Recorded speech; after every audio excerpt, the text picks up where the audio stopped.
हो गया जब बारा कलेक्टर के पीए को एसीबी ने घूस लेते हुए गिरफ्तार किया। कोटा की टीम ने बुधवार शाम कार्रवाई करते हुए बारा कलेक्टर के पीए महावीर नागर को 1,40,000 रुपए की रिश्वत लेते हुए रंगे हाथों गिरफ्तार किया। उसने पेट्रोल पंप की एनओसी जारी करने के एवज में 1,40,000 रुपए की रिश्वत मांगी थी। इस मामले में एसीबी के अधिकारी पीए की गिरफ्तारी के बाद कलेक्टर की भूमिका की जांच कर रहे हैं। एसीबी की प्रारंभिक पूछताछ में पीए ने कबूला है कि रिश्वत की राशि में से 1 लाख रुपए कलेक्टर के लिए और 40,000 रुपए खुद के लिए वसूले थे। देर रात तक एसीबी के अधिकारी कलेक्टर से पूछताछ कर रहे थे। इधर मामला सामने आने के बाद राज्य सरकार ने जिला कलेक्टर इंद्र सिंह राव को एपीओ कर दिया है। पेट्रोल पंप के लिए जो लीज है वो कैंसिल कर दी गई थी यहाँ से जिला प्रशासन द्वारा, जिला कलेक्टर द्वारा। उसके लीज के रिन्यूअल के लिए इन्होंने एप्लीकेशन लगाई थी, जिस पर आदेश हो चुके थे इनके, और उस पर इनको रिन्यूअल करना था जिला कलेक्टर को, जिसके एवज में जो पीए हैं महावीर नागर, उनके मार्फत इनसे 2,40,000 रुपये मांगे जा रहे थे, जिसमें पीए के और कुछ बाबुओं की और जिला कलेक्टर का होना इन्होंने बताया था। हमने इसका सत्यापन किया तो जिला कलेक्टर के पीए महावीर नागर ने इस डिमांड की पुष्टि कर दी। भीलवाड़ा से एक बारात में कथित तौर पर पिछड़ी जाति के दूल्हे को घोड़ी से नीचे उतारने का मामला सामने आया है। इस मामले में किराड़ा पुलिस ने 10 से ज्यादा आरोपियों के खिलाफ मामला दर्ज कर लिया है, साथ ही कुछ लोगों को गिरफ्तार भी किया है। अब तक जो जानकारी सामने आई है उसके मुताबिक भीम गांव से बारात शिवपुर आई थी, जहां दूल्हा घोड़े पर बैठा था। इसी दौरान गांव के कुछ दबंग लोगों ने उसे भला बुरा कहा और घोड़े से उसे नीचे उतार दिया। इतना ही नहीं, इस दौरान जिन बारातियों ने इसका विरोध किया उसकी पिटाई भी की गई। बाद में वर पक्ष के लोगों ने इस मामले में रिपोर्ट दर्ज कराई, जिसकी जाँच की जा रही है। 8:30 बजे जहाँ बारात लेके पहुँचा, जैसे घोड़े से चढ़ा तुरंत 2-3 लोग आए और तो मेरे को घोड़े से नीचे उतारने को बोला। आज सुबह करीब 10 बजे जरिए टेलीफोन सूचना मिली कि शिवपुर गांव में दलित समाज के एक दूल्हे की इंदौली को रुकवाया गया तथा दूल्हे को घोड़े से नीचे उतरवाया गया। इस सूचना पर मन एसएचओ में जाप्ता शिवपुर ग्राम पहुंचे, जहां पर लोगों के बताए अनुसार कुछ राजपूत समाज के लोगों के द्वारा तथा कुछ मित्र समाज के लोगों के द्वारा दलित दूल्हे प्रकाश की इंदौली को रुकवाया गया तथा दूल्हे को घोड़े से नीचे उतरवा करके बरातियों के साथ में मारपीट और धक्का-मुक्की की घटना हुई। व्हील चेयर पर बैठी फरियाद सुन रही ये बुजुर्ग महिला यूं तो कोरोना पॉजिटिव है, लेकिन इस वक्त वो कोरोना संक्रमण की वजह से नहीं बल्कि अपने गहनों के लुट जाने की वजह से सदमे में है। घीसीबाई नाम की ये बुजुर्ग महिला कोटा के हार्ट हॉस्पिटल में कोरोना संक्रमित होने की वजह से भर्ती हुई थी। चेकअप के दौरान अस्पताल स्टाफ ने इनके सोने का मंगलसूत्र और ईयर रिंग्स उतरवा लिए। चेकअप के बाद जब अस्पताल स्टाफ ने गहने लौटाए तो घीसीबाई को एहसास हुआ कि वो असली नहीं है, बल्कि अस्पताल वालों ने धोखे से उन्हें असली की जगह नकली गहने लौटाए हैं। घीसीबाई की शिकायत पर जब अस्पताल प्रशासन ने कोई कार्रवाई नहीं की तो थक हार कर उन्होंने जवाहर नगर थाने पुलिस में रिपोर्ट दर्ज करा दी, जिसके बाद इस मामले की जांच शुरू कर दी गई। रात में रात आने में खोल लिया, नहीं याद कोई नहीं खोल लिया, अरे फरा दिया कोई तो लुगाई जी अस्पताल की जनो अस्पताल की जिक्र बाबू जनो जब पुलिस के साथ ही आकर बदतमीजी करेगा करना तो पड़ेगा। मैं ही जब मौके पे था तो मुझसे अरवल सांसद बाबा बालकनाथ का ये वीडियो इन दिनों सोशल मीडिया पर जमकर वायरल हो रहा है। इस वीडियो में सांसद बाबा बालकनाथ बहरोड थानाधिकारी विनोद बांसला से बहस करते नजर आ रहे हैं। दरअसल बहरोड पुलिस पर यह आरोप लग रहा है कि धारा 151 के तहत एक लड़के को गिरफ्तार कर उस पर 3rd डिग्री का इस्तेमाल किया गया। इसी आरोप को लेकर सांसद बाबा बालकनाथ ने पहले तो एसएचओ विनोद बांसला से पूछताछ की और फिर इस बात पर बहस करने लगे कि पुलिस अपना काम ठीक से नहीं कर रही, जबकि एसएचओ विनोद बांसला इस बात पर अड़े रहे कि पुलिस ने किसी को भी बिना अपराध के गिरफ्तार नहीं किया है और सांसद साहब जिस लड़के की बात कह रहे हैं उसे शांति भंग के आरोप में गिरफ्तार किया है। मुझे बताया जाए कि भिवाड़ी एसपी के अंतर्गत जो जितने भी थाने आते हैं इसमें सभी थानों में 151 के अंतर्गत सबसे ज्यादा किस थाने में मामले दर्ज हुए। अभी मैंने यहाँ पर एसएचओ से भी बात की है, ये तो इन्होंने कानून का दुरुपयोग किया है और 151 में क्या हक है इनको किसी को पीटने का। अगर आपको उसने इतना ही अपराध किया है तो आप कोर्ट से उसका रिमांड लो, रिमांड लेने के बाद उसको पीटो। हम उसका मेडिकल करवाएंगे, उसको मेडिकल करवा के देखेंगे कि उसमें कितना उसको नुकसान पहुंचा उसके बॉडी को। उसकी आंखें फोड़ी है इन्होंने, उसके लात घुसों से पिटाई की है। ऐसा क्या अपराध किया उसने? चुनाव प्रचार के दौरान मतदाताओं के पैर छूने और हाथ जोड़ने वाले नेताओं की कई तस्वीरें आपने देखी होंगी, लेकिन 12 नगर परिषद से पार्षद का चुनाव लड़ने वाली खुशबू आंटी के साथ ऐसा नहीं है। खुशबू आंटी जिस गली मोहल्ले में प्रचार के लिए जाती हैं, वहां मतदाता और उनका पूरा परिवार खुशबू आंटी का पैर छूकर आशीर्वाद लेता है। लेकिन मैं तो सिर्फ पब्लिक की सेवा के लिए खड़ी हुई हूँ। जो हमें देखेगा, अगर मेरी जीत होती है तो वार्ड में जो कमियां हैं उन सारी कमियों को मैं दूर कर दूंगी। मैं ये पब्लिक से वादा कर रही हूँ। जहां एक तरफ अन्य प्रत्याशी चुनाव में जीत हासिल करने के लिए वोटरों के पैर छूने में व्यस्त हैं, वहीं दूसरी ओर खुशबू आंटी लोगों को आशीर्वाद देकर उनकी खुशहाली की दुआ कर जीतने की जुगत में लगी हुई हैं। बिना मास्क घूमने वाले सावधान, फेस मास्क डिटेक्टर कर लेगा पहचान। जोधपुर के रोहन ने किया काम आसान, मास्क कानून की पालना कराना होगा आसान। कोरोना काल में आप अगर बिना मास्क बाहर घूम रहे हैं, सरकार के कड़े आदेशों के बाद भी संक्रमण फैलाने से बाज नहीं आ रहे, तो जरा सावधान हो जाइए। कहीं ऐसा ना हो कि ये सॉफ्टवेयर आपको पकड़ ले। जी हां, जोधपुर के युवा रोहन ने ऐसा ही एक फेस मास्क डिटेक्टर बनाया है जो आपको भीड़ में भी पहचान लेगा। बेसिकली ये सॉफ्टवेयर जो है ये किसी भी वीडियो से ये बता देगा कि उस वीडियो में कितने लोगों ने मास्क पहना है और कितनों ने नहीं। तो इससे हम ये जान सकते हैं कि किसी भी चौराहे पे हम इस सॉफ्टवेयर को जो कैमरे लगे रहते हैं उनके साथ अगर कनेक्ट कर दें तो इससे हमें पता चल जाएगा कि कितने लोग उस पर्टिकुलर जगह पे मास्क लगाए हुए हैं या नहीं। बिट्स हैदराबाद से सॉफ्टवेयर इंजीनियरिंग कर रहे छात्र रोहन दुबे ने कॉलेज बंद होने का फायदा उठाया और जोधपुर में रहकर ही सरकार की मदद के लिए अनोखा सॉफ्टवेयर बना डाला। रोहन के परिवार ने सीएम अशोक गहलोत को पत्र भेजकर फेस मास्क डिटेक्टर का लोकार्पण कर इसे पूरे प्रदेश में लागू करने की इजाजत मांगी है। कोटा का ये वो परिवार है जिसने महादान की महामिसाल कायम की है। इस परिवार के 15 सदस्यों ने धन दौलत नहीं बल्कि अपनी आंखों से लेकर शरीर तक दान में देने का फैसला किया है।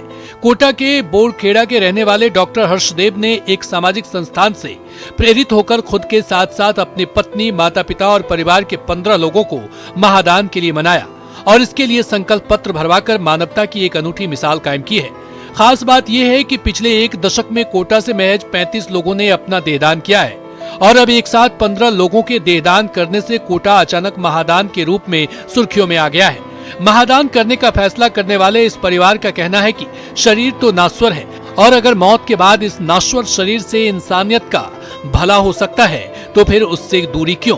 परिवार में और मेरे विद्यालय के शाला परिवार में टोटल 15-16 लोगों ने ये संकल्प लिया और मैं यही कहना चाहूँगी कि आज के समय में देखती हुई बीमारियों को कि आज हर इंसान इतनी बीमारियों से गुजर रहा है, तो अगर हमारी मृत्यु के बाद हमारे शरीर का, हमारी बॉडी का कोई भी पार्ट अगर किसी भी के भी काम आ जाता है और उसको एक नया जीवन मिल जाता है तो इससे बड़ी सौभाग्य की बात कोई नहीं होगी। हमारा जीवन तो जी चुके होते हैं, इसमें जितना भी अच्छा बुरा काम है सब कर चुके होते हैं, लेकिन हमारी डेथ के बाद अगर मेरी बॉडी से किसी भी आदमी को या मेरी आईज से किसी भी आदमी अपनी दुनिया देख सके तो उससे अच्छा मेरे जाने के बाद भी वो मुझे याद रखेगा।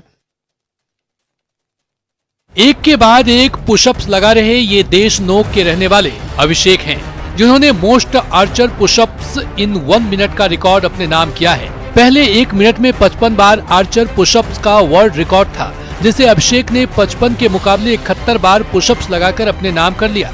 आपको बता दें कि इस क्लास में पुराना रिकॉर्ड जर्मनी के निकोलास मेंटर्न का था, जिन्होंने 1 मिनट में 55 बार आर्चर पुशअप्स किया था और उन्हीं के रिकॉर्ड को बुधवार को अभिषेक मणिधर ने ध्वस्त किया है।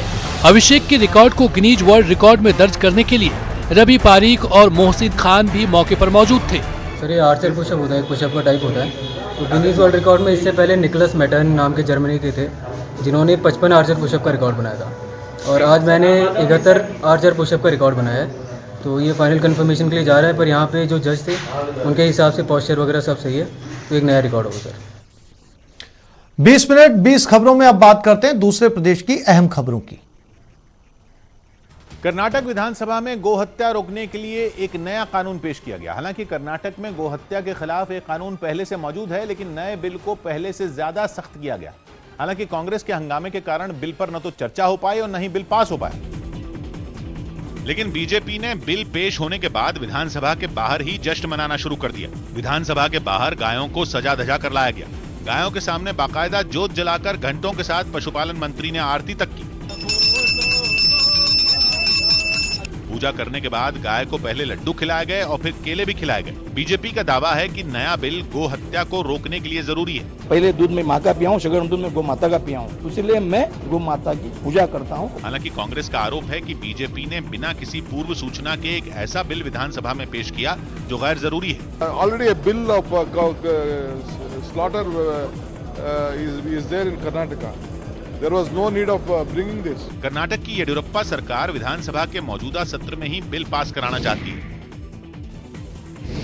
बंगाल के सिलीगुड़ी में हुई बीजेपी कार्यकर्ता की मौत पर बीजेपी और ममता सरकार आमने सामने आ गई। इस मामले में सिलीगुड़ी में पुलिस ने पार्टी महासचिव कैलाश विजयवर्गीय और प्रदेश बीजेपी अध्यक्ष दिलीप घोष के खिलाफ एफआईआर दर्ज करी, जिसके बाद राज्य का सियासी पारा 7वें आसमान पर पहुंच गया और बीजेपी ने सीधा बंगाल पुलिस को निशाने पर लिया और इस आरोप पर अड़ी रही कि उसके कार्यकर्ता की मौत बंगाल पुलिस की गोली से हुई।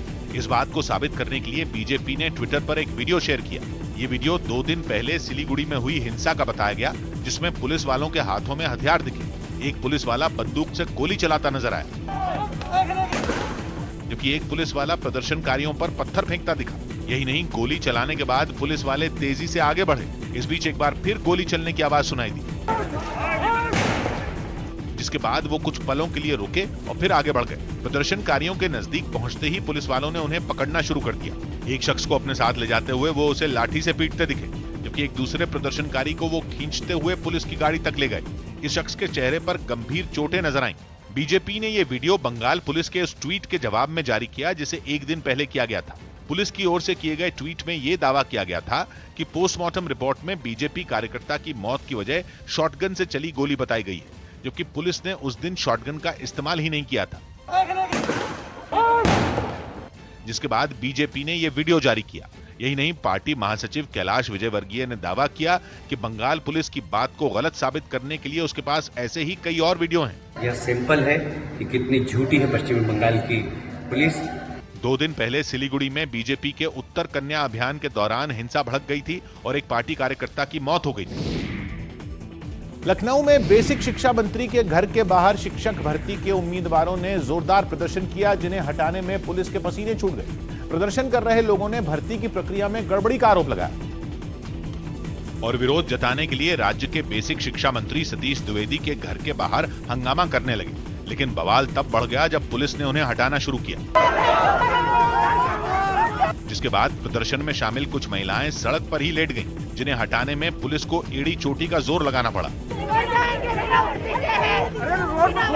इसी बीच प्रदर्शन कर रही एक महिला बेहोश हो गई, जिसे कुछ पुलिस वाले संभालने की कोशिश करते दिखे, जबकि एक दूसरी महिला पुलिस के हटाने पर जोर जोर से अपने हाथ और पैर पटकती नजर आई। यही नहीं, पुलिस वाले उन्हें हटा न सकें इसके लिए उन्होंने उनके पैर भी पकड़ लिए। 69,000 शिक्षक भर्ती में संशोधन को लेकर के तमाम अभ्यर्थियों द्वारा आज बेसिक शिक्षा मंत्री के आवास के सामने प्रदर्शन किया गया। काफी देर तक वहां हंगामा होता रहा। इस दौरान प्रदर्शन कर रहे लोगों ने यूपी सरकार पर भर्ती प्रक्रिया में गड़बड़ी करने का आरोप लगाया। नंबर ज्यादा होने की वजह से रोका जा रहा है, कम वालों को ले लिया गया। बाद में पुलिस ने बेहोश हुई महिला को गाड़ी में डालकर अस्पताल पहुंचाया और फिर हालात संभालने के लिए हंगामा कर रहे कई लोगों को हिरासत में ले लिया। प्रयागराज डेवलपमेंट अथॉरिटी ने बाहुबली अतीक अहमद के शूटर मुबारक की 2 अवैध इमारतों को जमींदोज कर दिया। आरोप है कि मुबारक ने बिना नक्शा पास कराए करोड़ों की कीमत की इन दोनों इमारतों को बनाया था, जिन्हें गिराने के लिए भारी पुलिस बल के साथ प्रयागराज डेवलपमेंट अथॉरिटी की टीम वहां पहुंची और अवैध रूप से कब्जा कर बनाए गए 3 मंजिला मकान को एक मशीन की मदद से ध्वस्त कर दिया। संगम नगरी प्रयागराज में बाउंड्री तोड़े जाने के बाद अब यहाँ पर जेसीबी मशीनों से इस मकान को ध्वस्त कराया जा रहा है। कार्रवाई के दौरान आरोपी के परिवार की कुछ महिलाओं ने हंगामा शुरू कर दिया। उनमें किसी ने रोना शुरू कर दिया तो कोई पुलिस वालों से बहस करने लगी।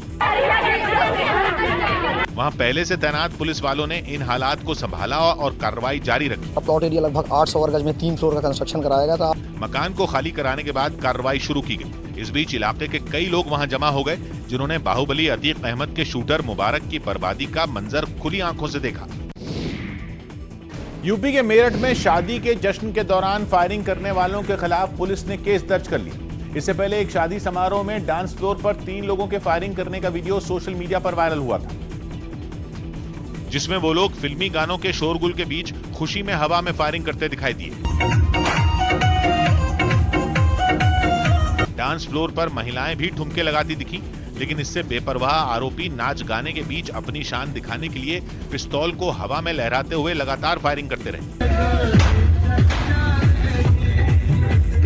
हालांकि जश्न में फायरिंग करने के इस वीडियो के सामने आने के बाद पुलिस ने तीनों आरोपियों के खिलाफ केस दर्ज कर लिया। उनके लाइसेंस कैंसिलेशन का भी काम कराएंगे। फायरिंग करने वाले इन लोगों को रोकना तो दूर, कुछ महिलाएं उनके साथ सेल्फी लेती नजर आईं। चेन्नई से हैरान कर देने वाली एक तस्वीर सामने आई, जिसमें कुछ लोग झुग्गियों को तोड़ने के खिलाफ नाले में उतरकर विरोध जताते हुए दिखाई दिए। यह हंगामा तब शुरू हुआ जब अवैध रूप से बनाई गई इन झुग्गियों को तोड़ने के लिए चेन्नई नगर निगम ने कार्रवाई शुरू की, जिससे उन झुग्गियों में रहने वाले लोग भड़क गए और पास के ही एक नाले में उतरकर अपना विरोध जताने लगे। उन्होंने नाले में फैली गंदगी की भी परवाह नहीं की और गले तक गंदे पानी में डूबकर प्रशासन को खूब कोसा। कई लोग इस अनोखे प्रदर्शन में दिखाई दिए। इस बीच नगर निगम के कर्मचारी अपने काम में जुटे रहे। उन्होंने खुदाई करने वाली बड़ी मशीन की मदद से कुछ ही देर में झुग्गियों को तोड़ दिया। प्रशासन को इस बात का अंदेशा था कि इस कार्रवाई का भारी विरोध हो सकता है। यही वजह रही कि बड़ी संख्या में पुलिस के जवानों को वहां पहले से ही तैनात कर दिया गया। पुलिस की मौजूदगी से नगर निगम के कर्मचारियों का काम आसान हो गया। हालांकि इस कार्रवाई से पहले झुग्गियों को खाली करा लिया गया था। हिमाचल प्रदेश में भारी बर्फबारी के बाद कई इलाके बर्फ की सफेद चादर से ढक गए। हिमाचल के लाहौल स्पीति में भी जमकर बर्फ गिरी, जिसके बाद दूर दूर तक सिर्फ बर्फ ही बर्फ दिखाई देने लगी। जमीन पर कई फीट मोटी सफेद चादर बिछ गई। बर्फबारी के साथ ही कई इलाकों में तापमान गिरने से ठंड भी बढ़ गई। कुछ ऐसा ही हाल कुल्लू का भी था, जहां सड़क के दोनों किनारे बर्फ से ढके नजर आए। मौसम विभाग का अनुमान है कि अगले 4 से 5 दिनों तक राज्य के कई इलाके बारिश और बर्फबारी का सामना कर सकते हैं। 20 मिनट 20 खबरों में अब बात करते हैं कुछ अंतर्राष्ट्रीय खबरों की। आर्मेनिया के येरेवान में नागोर्नो कराबाख पर अजरबैजान से हुए समझौते के विरोध में सैकड़ों लोगों ने प्रदर्शन किया। इन लोगों ने आरोप लगाया कि प्रधानमंत्री इस मामले को सही तरीके से निपटाने में नाकाम रहे, जिसकी वजह से एक बड़ा इलाका अजरबैजान के हिस्से में चला गया। जिसके बाद इस समझौते से नाराज लोग प्रधानमंत्री के इस्तीफे की मांग करते हुए राजधानी येरेवान की सड़कों पर उतर आए और जमकर हंगामा किया। प्रदर्शनकारियों ने वहां की एक सड़क को जाम कर दिया, जिससे लोगों का उधर से गुजरना मुश्किल हो गया। सामने आई एक तस्वीर में कुछ प्रदर्शनकारी एक कार सवार से उलझते हुए भी दिखाई दिए। हालांकि वहां तैनात पुलिस वालों ने उन्हें रोक दिया। पुलिस वालों की इस कार्रवाई से लोगों का गुस्सा और भड़क गया, जिसके बाद भीड़ और पुलिस के बीच धक्का मुक्की शुरू हो गई। हंगामा बढ़ता देख पुलिस वालों ने प्रदर्शन में शामिल लोगों को हिरासत में ले लिया। हालांकि पुलिस की सख्ती के बावजूद प्रदर्शनकारी शांति समझौते के विरोध में काफी देर तक डटे रहे। अमेरिका के वेस्ट वर्जीनिया में एक केमिकल प्लांट में इतना जोरदार धमाका हुआ कि पूरा प्लांट आग की लपटों में धड़कने लगा। आग की वजह से प्रशासन ने प्लांट के 3 किलोमीटर से भी ज्यादा के दायरे में रहने वाले लोगों को घरों से बाहर न निकलने का आदेश जारी कर दिया, क्योंकि यह हादसा आसपास रहने वाले लोगों के लिए जानलेवा भी साबित हो सकता था। आग इतनी बड़ी थी कि सामने आई तस्वीरों में उसकी लपटों की आंखें चौंधिया देने वाली रोशनी मीलों दूर से ही दिखी। बताया गया कि प्लांट में धमाके की वजह से पास के घर तक दहल उठे। आसमान से बनाए गए वीडियो में पूरा केमिकल प्लांट जलता नजर आया। एक कोना ऐसा नहीं दिखा जहां आग ने तांडव न किया हो। इस हादसे में 4 लोगों के घायल होने की खबर है, जिनका इलाज जारी है। अमेरिका के ओमाहा से एक चौंकाने वाला वीडियो सामने आया, जिसमें एक मकान में अचानक धमाके के बाद आग लगने से 2 लोगों की मौत हो गई, जबकि 2 लोग घायल हो गए। ये धमाका कैसे हुआ, इसकी वजह अभी साफ नहीं हो पाई। लेकिन हादसे के बाद उस मकान से धुआं ही धुआं उठता दिखाई दिया, जो आसपास के इलाके में भी फैलने लगा। हालांकि मौके पर मौजूद पुलिस और फायर ब्रिगेड हालात पर काबू पाने में जुटी नजर आई। ओमाहा शहर में हुए इस हादसे के बाद आसपास के लोग खौफ से भर गए और उन्होंने इसे काफी डराने वाला बताया। My husband ran outside and seen a fire and started screaming. धमाके और आग की वजह से मकान का एक हिस्सा मलबे में तब्दील हो गया, जबकि बाकी बचे हिस्सों से धुआं उठ रहा था, जिन पर दमकल कर्मी पानी की बौछार करते दिखे। हादसे के बाद उस इलाके में कुछ देर के लिए जैम भी लग गया। अमेरिका के लॉस एंजलिस से डरा देने वाली एक तस्वीर सामने आई, जिसमें एक बड़ी इमारत आग की लपटों में घिरी थी। इस हादसे की खबर मिलते ही दमकल की कई गाड़ियां वहां पहुंच गई, क्योंकि आग इतनी भीषण थी कि उसे बुझाने में दमकल की 1-2 गाड़ियों से काम नहीं चल सकता था। आग की ऊंची लपटों और धुएं के गुबार की वजह से वहां अफरा तफरी का माहौल नजर आया। आग बुझाने के दौरान ही उस इमारत की पूरी छत ढह गई। इस घटना ने दमकल कर्मियों को भी डरा दिया, लेकिन इसके बावजूद वो डटे रहे और चारों तरफ से पानी की बौछार करना जारी रखा। उन्होंने इमारत के पास हाईवे पर भी कुछ गाड़ियों को तैनात कर दिया, ताकि ऊंचाई से पानी डालकर आग को जल्द बुझाया जा सके। हालांकि इस काम में कई घंटों का वक्त लग गया और तब तक इमारत में रखा सारा सामान जलकर राख हो गया। अच्छी बात यह रही कि कोई भी इस आग की चपेट में नहीं आया।